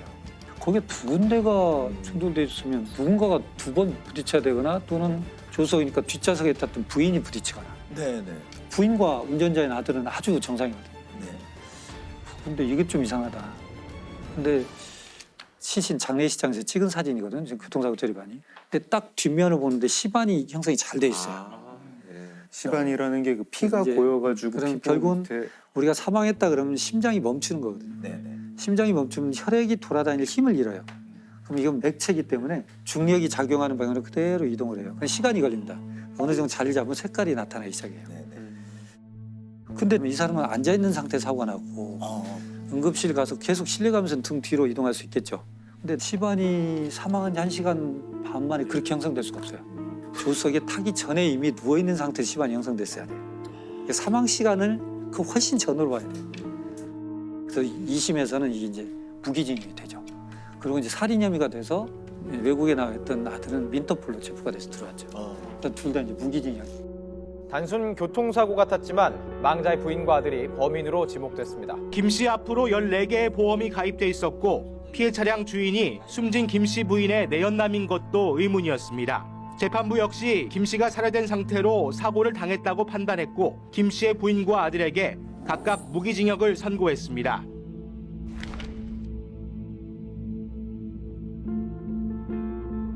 이게 만약에 등 사진을 안 찍었으면 영영 몰랐던 거네요. 오히려 장례를 정상적으로 좀 치렀으면 묻힐 뻔했던 거네요. 이분들의 좀 성급한 마음이 꼬리를 잡히게 된. 근데 그게 문제예요. 지금 우리나라가 뭐 OECD 국가 뭐 10위 안에 들어있고 그러지만 근데 출생과 국적 취득은 굉장히 까다롭습니다. 근데 사망에 대한 것은 굉장히 허술해요. 다시 말씀드려서 원래는 장례를 치르기 위해서는 의사가 사망 진단서를 띄워주고 이 사망 진단서를 가지고 동사무소에 가서 국가한테 사망 등록을 해야 돼요. 국가가 사망 등록을 받으면서 이상 여부가 없으면 장례 허가증을 줘야 돼요. 이걸 가지고 장례를 치러야 돼요. 화장 매장 허가증을 가지고. 근데 우리나라는 사망 등록이 그렇게 안 돼 있어요. 장례를 다 치르고 사망을 한 날로부터 한 달 이내에 동사무소 가서 신고하면 되거든요. 그러니까 뭐 필터링이 없는 거예요. 볼 수 있죠. 근데 또 중요한 건 사망 진단서가 없어도 돼요. 인후 보증이라고 두 사람의 보증만 있으면 사망 등록이 또 가능합니다. 인후 보증이라는 게 그 버두자 쓰는 그냥 가족도 아니고 그냥 지인이 와가지고 해주면 된다. 죽음에 대해서 객관적 검증의 제도가 필요하다는 겁니다. 경북 상주 농약 사이다 사건입니다. 경북 상주의 한 마을 회관에서 음료수를 마신 할머니들이 의식을 잃고 쓰러져 중태에 빠졌습니다. 국과수 감정 결과 음료수에는 살충제 성분의 농약이 들었던 것으로 확인됐습니다. 무색 무취의 농약이라서 할머니들이 농약이 섞여 있다는 것을 모른 채 음료수를 마셨던 것으로 보입니다. 때는 이제 2015년 7월 14일이고요. 마을 회관에 할머니 7분이 모입니다. 7월이니까 덥잖아요. 그렇죠. 아우 더우니까 목마르다. 뭐 먹을 거 없나? 마실 거 없나? 하고 냉장고 문을 열어요. 사이다가 페트병으로 있었는데 뚜껑이 사이다 뚜껑이 아니라 자양강장제 뚜껑으로 닫혀 있었어요. 할머니 한 분이 그걸 꺼내 와가지고 밥그릇에 돌려가지고 나눠 드십니다. 나눠 드시는데 한 분은 내가 집에서 마가루를 이제 물에 타가지고 마시고 와가지고 난 안 먹겠다. 이러면서 한 분은 안 드세요. 드시고 나서 조금 있다가 한 분, 두 분 쓰러지세요. 한 분, 두 분 쓰러지고 할머니들이 이제 쓰러진 채로 구토를 해가지고 토사물이 얼굴에 뒤덮이고 하도 한 분은 이제 그 구토를 격렬하게 하셔가지고 틀니가 빠질 지경이 돼요. 제일 젊었던 할머니가 비틀거리면서 나가요. 마을회관 옆집에 살던 할머니가 마당을 기어다니던 할머니를 보고 형님 왜 그래요? 이러면서 119에 신고를 합니다. 그 마을회관 안에는 할머니 5분이 계속 발작을 하고 계신 거예요. 근데 그 안에 할머니 5분이 있다는 걸 구급차가 몰라요. 아이고 이런. 신고를 한 분만 했구나. 거의 1시간 가까이 돼서 이 5 할머니는 그때서야 병원을 가는 거예요. 그 할머니 6분 이제 다 중태에 빠지시고 결국 2분은 돌아가세요. 경찰이 당연히 오죠. 마을회관에 있던 모든 액체를 다 수거를 하고 금방 밝혀내요. 뭐 들어있다. 네. 사이다와 특정 성분의 살충제가 섞여 있었다. 이거는 그러면은 계획적인 범죄고 살인 범죄다. 수사를 하죠. 마을 입구에 CCTV가 있어요. 외부인 온 사람들을 다 수색을 해요. 근데 외부인 중에는 없는 것 같아요. 외부인 중에는 없는 것 같고 그럼 내부인인가? 이 마을 너무 작아가지고 마을 사람들 다 서로 알고 다 형님 동생하고 누가 원한 가진 사람도 없는데 이게 어떻게 이럴 수가 있지? 자연스럽게 의심의 방향은 왜 할머니가 7분이 모였는데 한 분만 사이다를 안 드셨나? 안 드신 분. 네. 그 안 드신 분한테 이제 수사 초점이 모아가게 되죠. 수사를 할 때 의심스러운 부분들이 많이 나와요. 그 할머니가 타고 다니는 전동 휠체어가 있는데 거기서 농약 성분이 나오고 이 할머니 옷에서 그 살충제 성분이 나와요. 제일 또 의심스러운 거 하나가 그 할머니 집에 그 마당 뒷뜰에 뚜껑 없는 자연강장제가 나오고 그 자연강장제 안에 살충제가 성분이 나와요. 그리고 할머니 집에서 자연강장제가 9병이 더 나오는데 그 9병이랑 마당에서 발견된 한 병이랑 유통기한이랑 제조번호가 같아요. 같은 세트네요. 네, 같은 세트. 10개짜리 한 상자를 사서 하나를 마시거나 비우고 거기에 살충제를 넣어서 마을회관에 가서 사이다를 탄 거 아닐까? 이제 경찰이 이 할머니를 용의자로 특정을 하고 체포를 합니다. 저는 경찰청에서 제가 근무할 때여서 투입이 됐어요. 이분이 마을회관으로 가는 동선이 늘 있어요. 네. 늘 있는데 공교롭게도 그랬는지 아니면 자기가 범행을 하려고 하는 긴장도 때문에 그런지 그날 다른 곳으로 가요.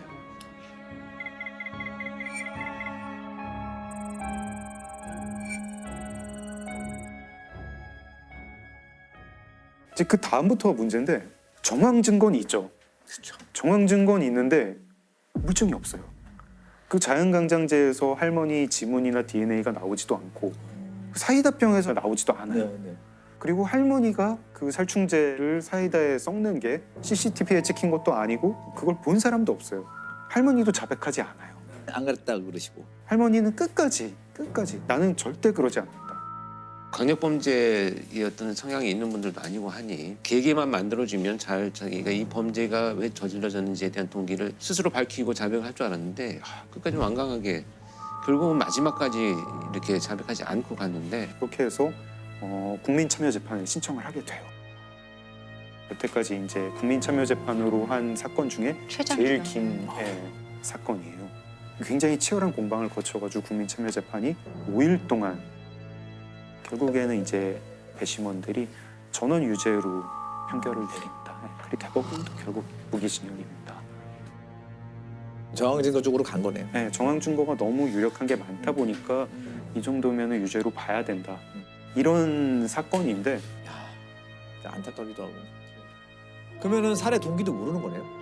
검찰 측이 평소에 그 마을에 가면서 다른 할머니들이랑 화투를 많이 쳤는데 화투를 치다가 사이가 좀 안 좋아졌다. 왜 속임수를 쓰느냐 이러면서 서로 싸우는 일이 많았다. 네. 이게 범행 동기다. 듣고 보면은 그 화투가 이제 정당 10원짜리 할머니들 다 소비였다고 그러시죠? 하는데 예. 그것 때문에 6사람을 독살을 한다? 살해 동기도 지금 그 검찰 측에서 주장하는 그걸로만 화투 지금 때문에 싸움이다. 동기가 사실 끝까지 우리 마음을 좀 불편하게 하고 그러니까 너무 사소하거나 이해할 수 없는 이유라 이거죠. 근데 농업 전문지에 농민분들이 이제 칼럼 쓰는 거를 보면은요 이런 게 되게 되풀이해서 나와요. 이렇게 답답한 줄 몰랐다. 스트레스는 참을 만한데 어디 갈 데가 없다. 사람 눈을 피해서 어디 갈 곳이 없다. 특히 이제 여성 농민 같은 경우에 거기 지역 전체가 이제 가부장적인 분위기고 남편이 또 이제 굉장히 가부장적인 사람인 경우에 자기 이 쌓인 한을 어디다 풀 데가 없는 거예요. 네. 실제로 이 상주 농약 사이다 사건 판결문에 이렇게 적혀 있습니다. 피고인은 1950년경 남편과 결혼 후 극심한 가정폭력에 시달려 순탄치 않은 40년의 결혼 생활을 해왔다. 피고인은 오랜 기간 누적되어 온 강압적 환경에 대한 스트레스 및 폭력에 의한 억압, 자존감 저하로 인하여 급기야 사소한 감정 문제에도 심한 분노를 느끼는 지경에 이르렀다. 제가 종합보고서에 썼던 내용이거든요. 학대받는 여성 증후군의 증상들을 조금 나타내셨어요, 이분이. 실제로. 그 문제로 인해서 이분이 자기가 뭔가 침해받는 것에 대해서 너무 예민한 반응을 해오셨어요. 그러니까 분노나 이런 건 조절이 잘 안 되고 내 텃밭에 누군가 옆집에서 팔을 한 2단만 여기 심어놓게요 해도 뽑아서 막 던져버릴 정도로 이제 감정이 극단적으로 왔다 갔다 하는 약간 문제가 있어서 이게 누적되어 와서 나를 무시하고 속여 나를 계속 뭐 이런 것이 이제 촉발되었다라고 보는 거죠. 씁쓸하게 또 저희 마음을 좀 무겁게 만드는 사건을 좌절로 이어지기 전에 단계가 뭐냐 하면 무력감이에요. 내가 이 상황을 극복할 수 없다라고 하는 무력감에 너무 심하게 빠져가지고 결국은 분노로 치환되는 이런 과정을 겪고 있거든요. 전형적인 묻지마 범죄 유형이거든요. 그렇죠. 이런 묻지마 범죄 사건은 이게 접할 때마다 좀 안타까운 생각이 많이 들어요. 처음 묻지마 범죄가 나왔을 때 그 프로파일링도 쉽지 않았을 것 같아요. 쉽지 않죠. 왜냐하면은 이 패턴이 없는 범죄이기 때문에 예를 들면 이런 방식이에요. 나가서 돌아다니다가 뒷모습이 길을 가는 여성이 뒷모습이 자기 집을 나간 아내와 닮았다는 이유로 살해한 사건이 있었거든요. 예측을 할 수가 없네요. 그래서 2010년경부터 경찰에서는 특히 이제 프로파일러들이 이 묻지마 연구를 많이 하고 있습니다. 그래서 지금 수많은 방법이 있습니다. 범인을 체포하는 수많은 방법이 있지만 좀 더 빨리 효과적으로 범인을 체포할 수 있는 길을 안내해주는 프로파일링 분야가 상당히 어떤 내비게이션과 같은 역할을 한다 이렇게 생각을 합니다. 결과적으로 범죄는 많아지지만 프로파일링의 역할들이 많이 대두가 됐었는데 그래서 오늘 제가 이제 연쇄 범죄, 연쇄 강도와 연쇄 성범죄에 대한 이야기를 하려고 하는데요. 보통 연쇄하면 보통 살인이 많이 붙는데 연쇄 작용이 되는 것들은 범죄가 더 많겠죠. 살인 외에도. 네. 그래서 우리가 한 가지 그 연쇄 범죄를 먼저 좀 정의를 해보자면 각각 다른 장소에서 서로 다른 피해자가 2건 이상 발생했을 경우에 우리가 연쇄성을 갖고 있다 이렇게 얘기를 합니다. 근데 대부분 우리는 그동안에 연쇄 살인에 대해서만 많이 접했고 두렵다 이렇게 얘기를 하는데요. 정말 주목해야 될 것 중에 하나는 연쇄 범죄가 저질러지는 이런 소위 어떤 과정이 있어요. 이 범죄자들이 발전해 나가는 과정을 보면 이제 절도 범죄로 시작을 합니다. 이건 소위 이제 비대면 범죄거든요. 사람을 대면하지 않고 몰래 가져가는 범죄를 시작을 하는 이자들이 이제 그 수익들이 충분치 않으니까 강도로 발전을 해요. 강도로 발전을 하면 이제 사람을 대면해서 위협하고 범죄를 저지르는데 이때 반드시 연결되는 범죄가 뭐냐면 성폭행 범죄입니다. 그래서 이 성범죄가 일어나고 나면 그 다음 단계가 살인입니다. 그래서 사실 이 연쇄적으로 일어나는 절도나 강도는 초기에 차단하지 않는다면 결국은 성범죄로 가고 살인으로 이어진다라고 하는 이런 소위 공식처럼 우리가 알 수 있었는데요. 익히 알고 있는 그 정남규, 유영철, 강호순 이런 연쇄살인범들을 보면 이 제가 말씀드린 코스를 소위 그대로 지나가고 있습니다. 다 절도를 시작을 해서 강도와 성범죄를 저지르고 연쇄살인을 하는 중에도 계속 성범죄가 이어진 이런 범죄자들이죠. 근데 우리가 그동안에 사실 사이코패스 연쇄살인범보다 좀 덜 위험하지 않나? 이렇게 간과했을 수도 있어요. 근데 굉장히 우리가 인식을 좀 잘 해야 된다고 생각을 해서 그래서 제가 오늘 준비한 사건은 강도와 성폭행과 살인이 한꺼번에 일어난 용인 택시 연쇄 강도 살인 사건으로 보도가 된 사건입니다. 2002년 4월에 김경훈이라고 하는 소위 이제 주범인데요. 28살이었었고 같이 범행을 저지른 공범은 허재필이라는 자였었는데 24살이었습니다. 이 김경훈과 허재필이라는 이 두 범죄자들은 용인에 있는 한 골프장 식당에서 일을 하면서 둘이 이제 알게 됐어요. 근데 이제 김경훈이라는 자는 나름대로 어떤 뭐 이 교육자 집안이라고는 합니다. 그래서 뭐 그렇게 어렵게 살지는 않았는데 특수 강도 범죄로 체포가 되어가지고 구속이 됩니다. 4년 실형을 받고 나오거든요. 아마 굉장히 중범죄였던 것 같아요. 어찌됐건 그 범죄를 저지르고 난 이후에 총 전과 7범의 범죄를 저지르면서 계속 범죄를 이어왔습니다. 이제 그 당시의 수사 기록들을 검토를 해보면 대부분 성범죄와 관련된 범죄가 계속 이어져 왔다. 그래서 돈과 여성에 어떤 집착하는 이런 유형이었다라고는 알려지고는 있습니다. 근데 허재필은 의외로 뭐 그런 어떤 그 전과가 없어요. 빚이 좀 있었다 그래요. 근데 당시에 월급이 이제 워낙 얼마 되지 않으니까 김경훈이가 이제 제안을 합니다. 택시로 위장 강도를 해서 너희 빚을 내가 갚아주고 같이 우리가 뭐 유흥비에 쓰자. 그래서 2002년 4월 18일에 이제 범행을 시작하는데요. 둘이서 차를 타고 가가지고 허재필은 트렁크에 숨어 있고 김경훈이가 자신이 알고 있는 여성에게 그날 잠깐 만나자라고 이제 제안을 해서 영동 고속도로 상에 있는 한 휴게소로 이제 유인을 해서 태워서 갑니다. 그리고 그 휴게소에 도착을 한 다음에 트렁크에 숨어있던 허재 비리가 나와서 김경훈과 합세를 해서 이 여성한테 금품을 강취를 합니다. 그래서 카드를 강취한 이후에 이 여성을 살해합니다. 그리고 이제 인근에 안매장을 한 뒤에 12회에 걸쳐서 286만 원을 인출을 합니다. 그래서 이제 이 살인을 한 이후에 자신감을 가지죠. 이 범죄자 둘은 이제 우리가 뭔가 해낼 수 있다. 두 번째 사건은 며칠 지난 다음에 두 사람은 주차된 택시에 택시 번호판을 일단 훔칩니다. 그리고 그 위에 있는 캡을, 택시 캡 있잖아요. 네. 그것까지 훔쳐와가지고 자기 차에 장착을 해요. 그러니까 번호판하고 캡을 캡만 훔쳐서 자기 차에, 그러니까 자기 일반 승용차에 택시로 위장을 한 거죠. 그렇게 이제 택시를 하나 만들어가지고 용인 일대를 돌아다니기 시작을 합니다. 그리고 그날 밤에 오후 11시경에 수원의 한 도로에서 택시를 기다리던 여성을 이제 차에 자연스럽게 태워가지고요. 현금 2만 원을 강취를 하고요. 신용카드를 빼앗습니다. 그리고 노끈으로 목을 졸라서 살해하고 트렁크에 유기를 하죠. 불과 다음 날 이제 막 하루하루 계속 범죄가 이어집니다. 그래서 밤만 되면 택시를 기다리는 여성을 태워가지고 같은 방식으로 범행을 하고 살해를 합니다. 결국은 이거 카드로는 어차피 많은 돈을 뽑을 수는 없잖아요. 그렇습니다. 몇백만 원 때문에 계속 그렇죠. 사람을 죽이고 있다는 건데. 때로는 몇십만 원, 뭐 몇백만 원. 그게 정말 정도. 이해가 안 되는 것 같아요. 근데 이게 되게 중요한 부분이에요. 범행이 탄로날 것 같아서 살인을 저질렀다라고 하는 것이 이 범죄자들의 특징으로 지금 보시면 될 것 같고요. 그리고 나서의 이 범죄자들이 자신들의 범행에 대한 이제 수사망이 좁혀지기 시작을 하니까 갑자기 이제 그 다음날 패턴을 바꿉니다.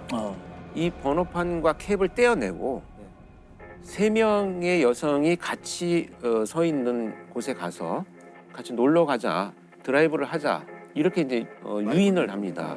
유인을 해서 자기 차에 태운 다음에 2명을 성폭행을 하고 또다시 같은 방법으로 노끈으로 피해자들을 살해합니다.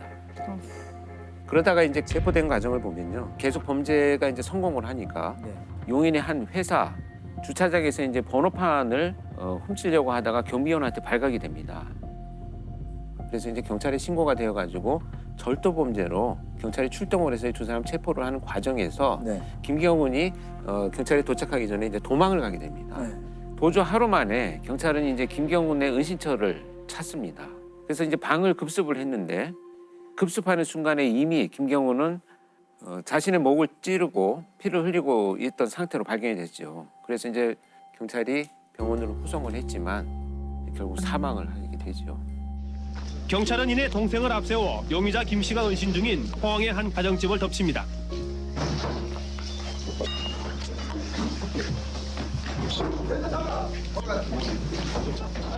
방 안에 숨어있던 용의자 김 씨는 경찰이 들이닥치자마자 바로 자결을 시도합니다. 용의자 김 씨는 병원으로 옮겨졌으나 오늘 오후 6시쯤 끝내 숨졌습니다. 그래서 사실은 체포될 당시에 경찰이 정말 놀랬다 그래요. 저는 이제 투입되지는 않았었는데 차에 그냥 시신들이 이렇게 포개돼 있었죠. 뒷좌석하고 뒷좌석과 트렁크에 그냥 뭐 이렇게 그냥 마치 짐짝처럼. 어떻게 싣고 다니지? 그러니까. 그래서 시신을 싣고 다닌 차량으로 굉장히 유명했던 이런 사건입니다. 결국 이 두 사람은 단 11일 동안 여성 6명을 살해하고 그들이 뺏은 돈은 단 520여만 원에 불과했다고 합니다. 연쇄 살인범 허재필은 경찰에서 쓴 자술서에 잡히지 않았다면 계속 사람을 죽였을 것이라고 썼습니다. 허재필은 이 자술서를 쓰면서 끝내 회한의 눈물을 흘리며 용서를 빌었지만 용서받기엔 그의 범죄가 너무 중하고 큽니다. 허재필은 체포가 되어가지고 사형 선고를 받고 현재도 수감 중에 있습니다. 근데 사형수로 지금 현재까지 수감을 하고 있는 거죠. 아니, 살인장과가 없었던 두 범인이 어떻게 첫 범행부터 이렇게 다양한 살인의 강도에 의아하거든요. 그렇죠. 저도 이 질문 되게 많이 받거든요. 그런 일들은 사실 많이 일어납니다. 근데 이들이 갖고 있는 소위 목표는 자신이 원하는 어떤 목표를 이루기 위해서를 이것을 좀 도구처럼 쓴다는 건데 사이코패스들하고 좀 다른 의미를 갖고 있어요. 여기에서 우리가 어떤 걸 주목해야 되냐면 택시 연쇄 강도 살인 사건의 본질은 금품 감취의 목적인 강도 범죄를 이어나가기 위해서는 어떻게든 증거가 인멸되어야 되고 증거 인멸의 방식은 성폭행을 하는 것이고 신고하면 결국 너만 손해다. 가족들이나 남편 또 다른 사람들이 알게 되면 이런 이제 신고되지 않는 범죄들이 훨씬 많고요. 정확한 내용을 파악하기도 어려운 한계들이 있습니다. 또 신고율이 거의 10% 넘어가는 통계가 잘 없어요, 실제로. 전체 사건 중에 10%를 잡아도 아주 많이 잡는 통계고. 그다음에 여러 연쇄 사건으로 성폭행이 이어진다면 노출의 위험이 높기 때문에 결국 피해자를 살해하는 것이 자신의 금품 강취를 위해서는 필요한 그냥 도구적인 행동과 행위다 이렇게 이어지는 것이죠. 그러니까 쉽게 얘기하면 강도를 저지르려는 자들은 살인이나 성폭력으로 자연스럽게 이어질 수 있다라는 거죠. 그렇죠. 예, 결국은 이어지기도 하고 짧은 시간 안에 혼합되어서 나타나는 것이 우리가 연쇄를 빨리 차단해야 되는 가장 중요한 이유가 되겠습니다. 강도 범죄를 이게 조금 뭐 살인보다는 좀 가벼운 범죄 이렇게 볼 게 아니네요. 그렇죠. 보통 그렇게 보잖아요. 그래서 그래서 그냥 연쇄 강도야 한 10건 저질렀대. 뭐 차량 절도범이 10건 지금 발생을 했대라고 하는 것에 대해서 우리가 좀 심각하게 생각해야 될 필요가 있다 이렇게 말씀드리고 싶습니다. 연쇄 성범죄자들의 그들만의 특징이 있나요? 연쇄 성범죄자들만의 특징을 몇 가지만 요약을 해보자면 첫 번째로 범행 도구나 이런 것들을 좀 치밀하게 준비를 하고 납치, 유인, 감금 뭐 이런 것에 굉장히 능숙하기 때문에 피해자들이 저항을 하지 못하는 경우가 많이 나타나고 있습니다. 그리고 익숙한 장소에서 범행을 계속 이어갑니다. 그러니까 자기들이 익숙한 초기 단계에서 범행을 저지를 때 성공한 그런 익숙한 장소들이 있어요. 그다음에 이제 이 여러 연구에 의하면 사실 성범죄라고 하는 것이 성적 만족보다는 피해자에 대한 권력을 행사하고 통제하려는 욕구에서 비롯된다라고 하는 연구들이 굉장히 많습니다. 그래서 이런 그 몇 가지 특징들을 대표적으로 나타내는 범죄가 이중구 연쇄 성폭행 사건으로 알려져 있는 사건입니다. 1998년부터 2005년까지 발생한 사건입니다. 그래서 7년간이요? 7년간 사실 이제 전국을 다니면서 범행을 저질렀는데 DNA로 밝혀진 것만 77건입니다. 나온 것만 DNA 검사로 확인된 것만 77건이고 체포된 이후에 밝혀진 것도 30건 정도가 되고요.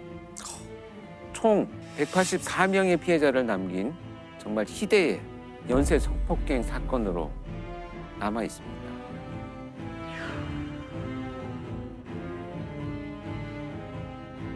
이 이중구는 택시 기사였었어요. 그런데 범행이 처음 발생한 발단이 뭐였었냐면 어떤 여성이 밤늦게 자기 차를 탔는데 돌아왔다라는 이유로 차량 내에다가 택시비를 던져주고 갔다는 거예요. 이건 뭐 본인이 주장하는 겁니다. 그러다 보니까 이제 화가 나서 그 여성이 들어가는 집을 기다리고 있다가 나중에 침입을 했어요. 침입을 했더니 그 여성이 혼자 있어서 자기가 성폭행을 저질렀다라고 이렇게 주장을 합니다. 그 이후로 이제 지역을 옮겨가면서 엄청난 연쇄 성범죄를 저지르기 시작합니다. 주로 젊은 여성들이 많이 살고 있는 대전의 한 원룸촌입니다. 지난 10년간 이 지역에서만 100여 건의 성폭행이 신고돼 여성들의 불안감이 계속되었습니다. 답답하죠. 왜 못 잡을까? 빨리 잡혔으면 하는 바람이죠. 피해자 수도 굉장히 충격적이고 수법도 굉장히 지능적이고 잔인하다고 들었거든요. 정말 이런 연쇄 범죄가 성폭행을 목적으로 한 범죄인데 이 성폭행이 첫 번째 범죄를 자기가 진술한 것처럼 화풀이를 했다라고 하는 이 진술이 되게 중요한 부분이거든요. 그러니까 성폭행을 통해서 피해자가 정말 회복될 수 없는 끔찍한 일을 당하고 있는 이런 어떤 고통스러운 모습 여기에서 아마 굉장히 큰 자극이 된 것으로 판단이 됩니다. 그러다 보니까 범행이 이어져가는 수법도 굉장히 지능적이었고 잔혹했습니다. 범행 초기엔 주로 원룸에 혼자 사는 여자들이 대상이었습니다. 늦은 밤 귀가하는 여성을 따라 들어가거나 아예 가스 배관 등을 타고 미리 들어가 여성이 귀가하길 기다렸다가 성폭행하는 식이었습니다. 이후 발바리의 범행은 갈수록 점점 더 대담해졌습니다. 같은 장소에서 여러 명의 여성을 동시에 성폭행한 경우도 여러 차례 있었습니다. 심지어 한 번 성폭행한 여성을 다시 찾아가 또 성폭행한 경우도 있었습니다. 7년 동안 그 수많은 피해자들 중에 몇몇은 경찰에 신고했을 것 같은데 그런 건 없었나요? 경찰에 신고를 당연히 했죠. 신고를 해서 경찰이 수사를 했는데 이 당시에 저도 사실 그 현직에 제가 있었을 때인데 계속되는 범행이 이어지니 지방에 있는데 이런 범죄 패턴에 대해서 이제 우선 의뢰를 받았었는데 그 당시에 몇 건의 신고된 피해자들은 전부 성폭행이 일어나고 난 이후에 몇 시간 동안을 씻게 만들었어요. 그래서 현장에서 증거물 확보가 뭐 불가능했었죠.